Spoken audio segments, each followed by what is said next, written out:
Hello there, I'm Dr. Curtis Finch, Superintendent of the Deer Valley Unified School District. Welcome to a brand new episode of the award-winning Supe Scoop podcast. National Principals Month is celebrated every October, and DVUSD celebrated our principals with profiles on all of our social media channels. These profiles help the community to get to know their principal, and it allowed our principals to share what makes them proud about their school or their professional journey. If you missed any of these profiles, you can see them at dvusd.org/principals. Even though October is in the rearview mirror, we have plenty of principals to celebrate on the Supe Scoop podcast. We have featured several new DVUSD principals on the show this year, and on this episode, we're dedicating the entire time to 3 of our new administrators. While all 3 are new to the leadership position at their school, they are not new to Deer Valley. Our first principal is definitely at home.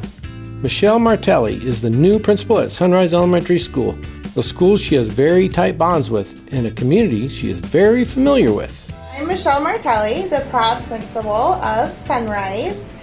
And although I'm new to this role of principal, Sunrise has been a big part of my life for over a decade. I live in the neighborhood, and my own kids went through this school, so I truly feel like I am at home, and this is a special place. Not only that, but I'm not new to the region. I taught at Desert Sky Middle School, which our kids feed into, for 7 years. Part of what I am focusing on is building community, and that goes a lot with our feeder schools as well. For example, we just had our trunk or treat, and we had some Mr. Axelrod and the SALT crew, the Student Activity Leadership Team, host a trunk. And then we also had the high schoolers from Deer Valley High School come from National Junior Honor Society and ROTC. And that was just a great event because some of them were even my former students, so it was extra special for me. And, just the community having, a lot of our kiddos have siblings there. Nice. Yeah, I heard it was wildly attended. Hundreds of people. I saw pictures on social media. It was our biggest event ever, and a lot of our events have been bigger than ever this year, so I'm very excited about that because it all starts with relationships and culture and making that school-home connection, that connection with the schools that we feed into, the region, and even with early childhood. That's a great way also that we're meeting the needs of families and serving the community. Talk a little bit about your vision for this campus. Obviously, you said your kids went through here, so you've seen it evolve over time. You see principals have different tenure here, and now you're the principal. What's some of the other things you're thinking about and working towards? Absolutely. Since I said it has been in my life for over a decade, I have seen the changes. The good and the bad changes, and so I think we're just really trying to play on bringing back some of those traditions that might have got lost in all the transitions of different admin teams, especially with families. The theme for this year for our staff is Together We Rise, and that first word together, that's what we're really focusing on first, because if we can work in collaboration and get together, good things are going to start happening. Good things are going to start happening for our families, for our students, our staff, and Together We Rise, of course, that's always the ultimate goal, is achievement, both academically, socially, behaviorally. And great news, I know our school letter grade just came out, and we got a B. So we are raising. We're trending up, and we're just going to keep on working on that momentum. Talk a little bit about that, raising your grade. And the work that goes into it, and the systems you've set up. How do you continue to rise up and up and up? Absolutely. So it's a lot of work that happened before me. It's a lot of work, even though our students, the data comes from our state assessment, which is 3rd grade and up. A lot of that work starts way younger. Kindergarten, preschool even. Building it up those skills. They need to have that solid foundation. A lot of our teachers are working in collaboration with the PLC process. Which is what? Professional Learning Communities. Talk a little bit about that. Yeah, so we are part of a multi-school team. So we have other like schools near us that have teachers just collaborating together to look at data, to really dive in and determine next steps based off of data. And then, it's just more heads are better than one. So they're all just working together on that as well. We are blessed also to have a lot of district support. We have the CIA's Curriculum Instruction Assessment Department leaders helping also with our PLCs and also some professional developments as well. And then obviously what you're trying to do is retain your teachers, get them to buy into the mission, see their place in it, and be a contributor and working together. And all those pieces come together and the flywheel starts turning, momentum starts building, then you have ownership. And that's really probably where you're headed, where like, I'm in this for the right reasons and this is why I'm here. I want these kids to succeed. And Deer Valley has a long history of slow and steady forward movement, and Sunrise is a major part of that as well. Absolutely, and one piece you talked on was teacher retention. Teachers, as we know, have a huge impact on students, and that is really important. And again, part of my focus on culture has to do with that teacher retention, because if we can get them here. So a lot that we're doing is we're celebrating the positives. We're doing positive office referrals for students. We're doing weekly positive vibes for staff in addition to our DB stars. Because I truly believe that the more that you look for the good, the more good you will see. And also, people will rise up above also to meet that. Well, I just want to say thanks for taking this job. I think you're a perfect fit. Obviously, having history here is a major plus. Because no one can say back when. You can say, that's not true, I was here. So keep up the great work, and we're excited for Sunrise. Thank you. Together we rise. Now we go from everybody rising to low. That's Lobo, as in Esperanza Elementary Lobos. Amber Landis had previously worked in administrative roles in DVUSD before coming back to the district this summer to help the Lobos reach new heights. All right, I am Amber Landis, and I'm the proud principal over at Esperanza Elementary. My educational journey began at ASU. I was dual major in elementary education and special education. Didn't think I would ever teach special education, but that's where I started, and that's where I spent most of my career. I have also taught gen ed, math, and science, and I was the dean in DVUSD before moving on, and now I am returning. Well, it's always good. We have the comeback kids come back. Yes. Well, thanks for jumping back on the DV train. Talk a little bit about your new school, Esperanza. What have you learned about it? What are some of your plans for the school now that you're 4 months in? Okay. Well, when I left for a Title I school, and when I was looking at coming back to DVUSD, I really wanted to make sure it was a school similar to what I was at currently, and I knew that Esperanza was one of the ones I had my eye on, and so as soon as it opened, I jumped on it, made sure my application was filled out the day it was opened. I have learned that it is a great community. I've always heard it was a great community, that they were doing great things over there, but being in the midst of it, it is so supportive. As one big family, we have a tremendous amount of support from outside businesses wanting to support our families, our teachers, our students. We have great parent involvement, and I think that's something that we can continue to build upon. Definitely have a staff that wants to be there for kids. They don't have to be at Esperanza, they want to be at Esperanza. So I'm kind of taking that and kind of running with it so that we can continue to improve. The grades, district grades, just dropped here this last week, and we broke more records again. 93% of our schools are A or B. Esperanza falls in that box. So congratulations. Talk a little bit about maybe curriculum-wise or systems that maybe you want to work on Esperanza in the near future to continue to climb to the top. Yes, Esperanza is currently a high B.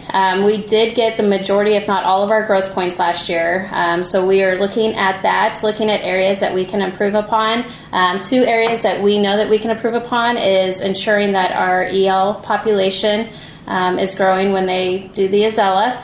that we are working hard to make sure that our EL students become proficient, as well as our special education students, ensuring that what we have going on in our co-teaching classrooms, our pull-out classrooms, are what the students need. So we are currently making sure that our special education staff is trained in everything that the gen ed staff is trained on, so that they can help support as well. We're also looking at our DVUSD ways. Procedures and routines has been a big one, especially in our older grades. We have 2 classrooms in several of our grade levels, which kind of puts a barrier when you need to move students and work on something. So procedures and routines has been a big focus for Q1 and will continue to be a big focus, as well as making sure our students build connections with staff members on campus and that they are motivated to do their very best. Talk a little. There's a lot of acronyms hiding in there. Mm-hmm. To the learner that doesn't understand what is EL and what do you mean by interventions for EL? What's EL? So EL is our English language learners. These are the students who may have been born in the U.S., may have been born out of the U.S., but are not proficient English language speakers. We do have a lot of interventions put in place at Esperanza for those students, interventions that come from our classroom teachers as well as our EL specialists. We are fortunate to have a couple EL specialists on our campus who they have the knowledge. They can help guide us, as well as 2 phenomenal EL specialists that are assistants. One of those is actually a former student, DVUSD student who went through Copper Creek and Hillcrest and O'Connor. So we're bringing back our former students and stuff. So really looking at the interventions that we have in place. Those students, we've kind of been creative and out of the box, and when we're pulling those students and working on when they are in the classroom, what supports are they getting from their gen ed teachers. Talk a little bit about growth points, because I think the average person on the outside doesn't understand what a big deal that is. Mm-hmm. I always argue that proficiency scores are usually related to zip codes. That would be true throughout the country. But if you really want to know how good your school is, look at their growth scores. Can a kid grow more than a year in academics? So talk about maybe some of the PLC props, the professional learning communities. There I'm using an acronym.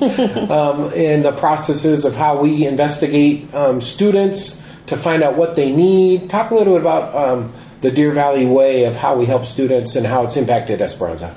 Coming into Esperanza, there is a solid process down for identifying students who may not be at grade level and require some intervention and some support from not only their classroom teachers, but also the interventionists around campus. So currently we have what is called the SIT team. It's a student intervention team.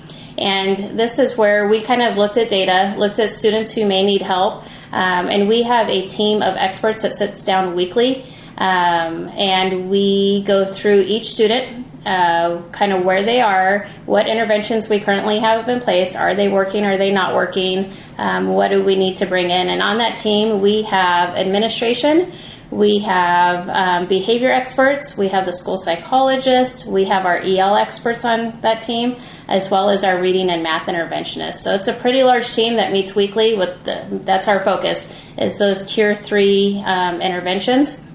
We also, because behavior is an important piece to this, so we also have a behavior subset team that also meets weekly, and that's full of experts on not only social behaviors, but academic behaviors. We really look at the students who are really struggling in the classroom to be able to maintain focus, to want to learn, and so we are doing weekly meetings on those students and kind of identifying what interventions do we have in place. Behavior Academies has been huge on our campus. Check in, check out, and just really thinking out of the box. How do we get these students academically and socially and behaviorally up to par? Talk a little bit about your system and maybe the number one thing you can say you helped at Esperanza so far that's made a difference? Okay. When you come into a new campus, you're kind of told to kind of sit back and observe, which I have done. There's been a lot of systems that have been put into place at Esperanza, so I don't think I've brought in a big system, but I've tweaked some of their current systems, especially when it's pertaining to safety. So, for instance, students have recess first, and then they eat in the cafeteria. And prior to me coming in, they were going to sit in the cafeteria, getting up, washing their hands, going to get their lunch, and sitting back down. And there's just a lot of transitions. And transitions is something that I think all kids struggle with nowadays. So right now, I am actually doing 2 hours of playground duty due to no monitor outside. So I'm the one that takes them into the cafeteria. And so I've changed how we take them in. They go in, they wash their hands, get their food, sit down. It's not a bunch of up and downs. Also, fire drill.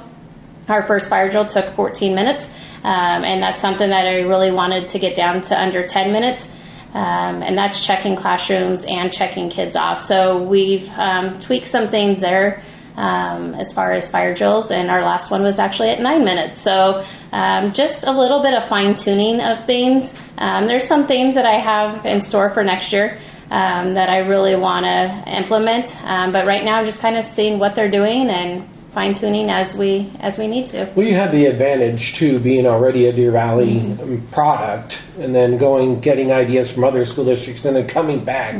That has really helped probably your learning curve as well. You know who to call if you need X, Y, or Z, who to email. Has that helped as well? Yes, this district, so that was one of the big things drawing me back to DVUSD was the people.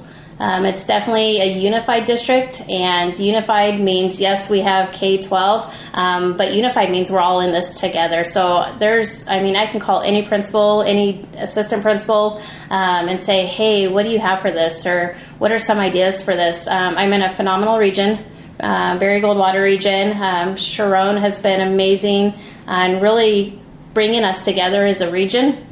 So I know I can call her. My kids feed into Deer Valley Middle School. I've already talked to Ray Utter as well as Thomas Hancock on, hey, what are you guys doing for PBIS? Because that is something we've had to adjust at Esperanza is our PBIS. Which is what? Our positive behavior interventions systems. So we have had to tweak some things, had to do a rollout after fall break. So Ray and Thomas were phenomenal about me calling and saying, hey, what are some ideas? What do you guys do with your kids? Knowing that my kids are eventually going to go there. Great. One thing that I think you have the greatest bragging rights, I believe Esperanza has the coolest logo in all of Deer Valley, all 42 schools. Yours is the coolest. Yes. Talk about your cool logo. Oh, we are the Lobos. And what's even funnier is my middle school, I was a Lobos. So when I was in middle school, I went to Landmark in the Glendale Elementary School District, and it was a Landmark Lobos. And so coming back to Lobos, it was just kind of like coming back to home. When you pull up, you see the big, it's painted on the side of the building, and in half of it, it's on one side and half it's on the other. It's every time I see it, it's like, that's a cool logo. Yes, and we have phenomenal colors, some of my favorite colors, red, black, and gray and stuff. So really it's a beautiful campus, They've worked really hard to keep that campus up, and great community around us, very supportive. We had a trunk or treat a couple weeks ago, and a lot of community involvement and stuff. So yes, Esperanza, a great place to be. Well, we're excited that you came back to Deer Valley and joined us again. Appreciate your contribution to our machine as well. Keep up the great work. We're looking forward to great things coming out of Esperanza, and then you're going to be a big part of it. So keep up the great work. Thank you. It certainly sounds like Ms. Landis has some unique systems in place for every child at Esperanza. And DVUSD has a unique school for children who find themselves in unique situations. Aspire. DVUSD's online academy helps 6th through 12th graders achieve their goals online and in person.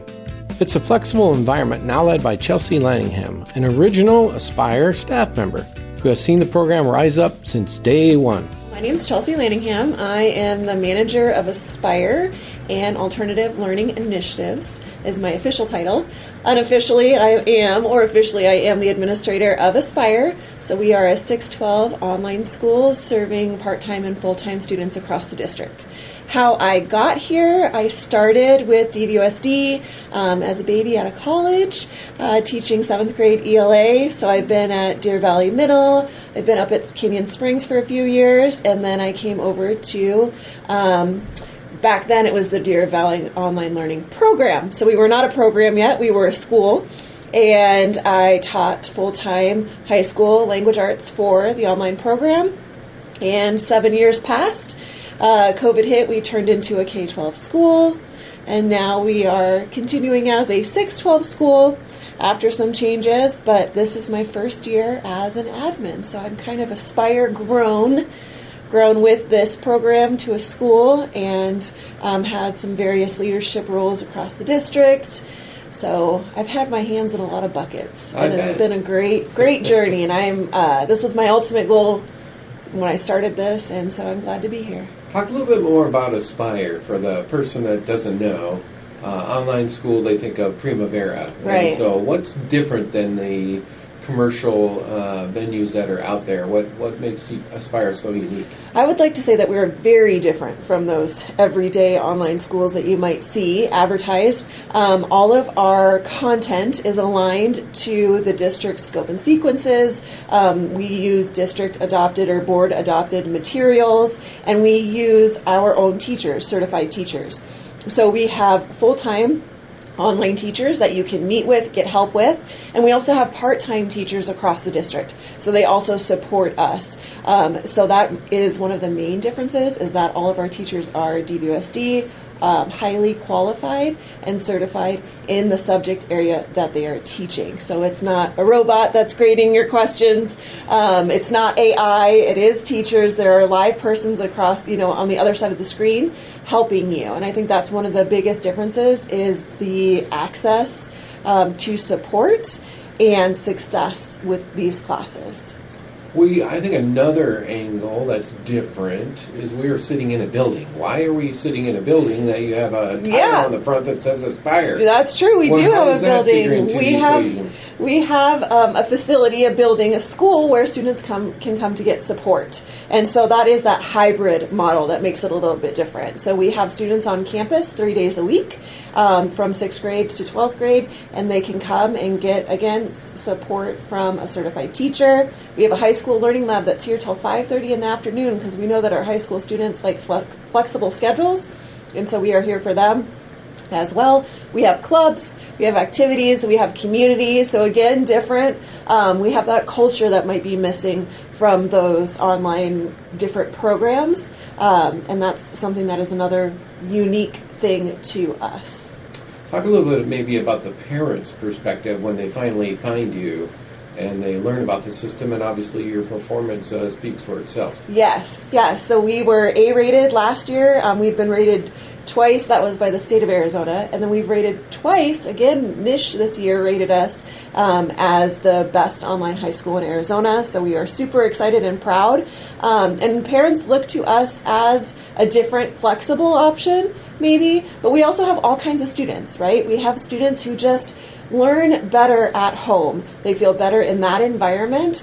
They thrive in that environment, and so they can get online with us, be with the certified teachers. Parents have that, comfort in knowing that these are people who know what they're doing, know how to teach our students. We have reading specialists, we have the psychologists, we have access to all the resources that a brick and mortar would, but you are online.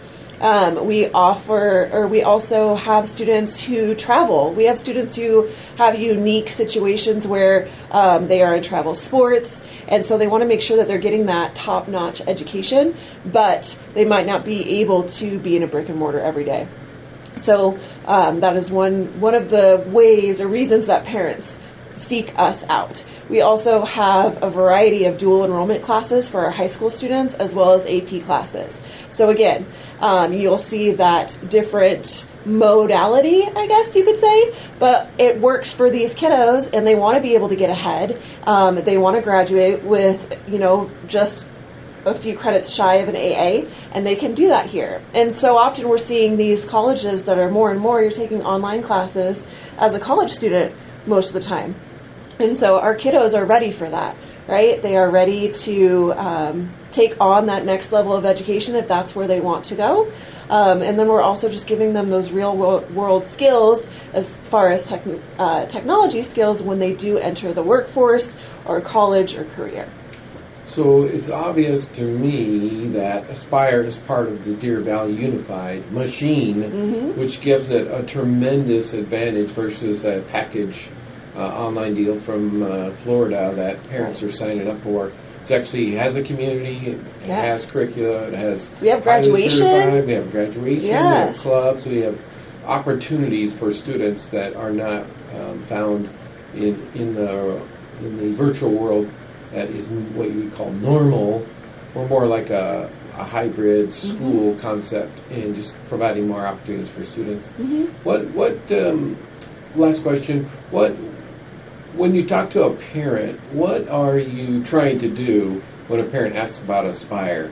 Are you trying to customize to the student? Are you just showing the skills and the options that you have here, or how does that all play out? How does a parent join Aspire? So there is a form that they can fill out, and they can actually come and do a tour of our building, and we go through all of the different things that we offer. And because we're an online school, we really do have the ability to offer that one-on-one support that's a little bit different than a brick and mortar. And so students are able to come in person, and we show parents that they're able to get the same services that they might on a campus, just a little bit more individualized. They have a teacher mentor, if you will, that kind of walks them through the process to make sure that they understand exactly how to get to their content, what time to be on Zoom if they're a middle school student, or how to access their content asynchronously as a high school student. So we really just kind of give them a tour, let them know that the space is here, and then explain the requirements for as far as the student and logging on, getting their work done, and what they need to do if they need help. Because again, our teachers are here, they're ready and willing to help, and we always reach out to students and parents too if we feel like they need additional support. But it is that additional support, that one-on-one help, that really makes a difference, and I feel like that's what parents look for when they're coming and taking a tour of our building. Well, we're excited you're here. You've done amazing work here, and we're looking forward to the expansion and the excellence that you continue to crank out here at Aspire. It's unique, and parents figure out that it's unique, and it meets a lot of students' needs. So keep up the great work. Thank you so much. Thanks for having me. If you'd like to learn more about Aspire or schedule a tour with Ms. Laningham, visit their website at aspire.dvusd.org. You can listen to our past interviews with our extraordinary principals and other topics on Apple Podcasts, Spotify, YouTube, or at dvusd.org/SupeScoop. Make sure to rate and comment on the show on the platform you listen to. I'm Dr. Curtis Finch, and now you're all caught up with the Supe Scoop Podcast.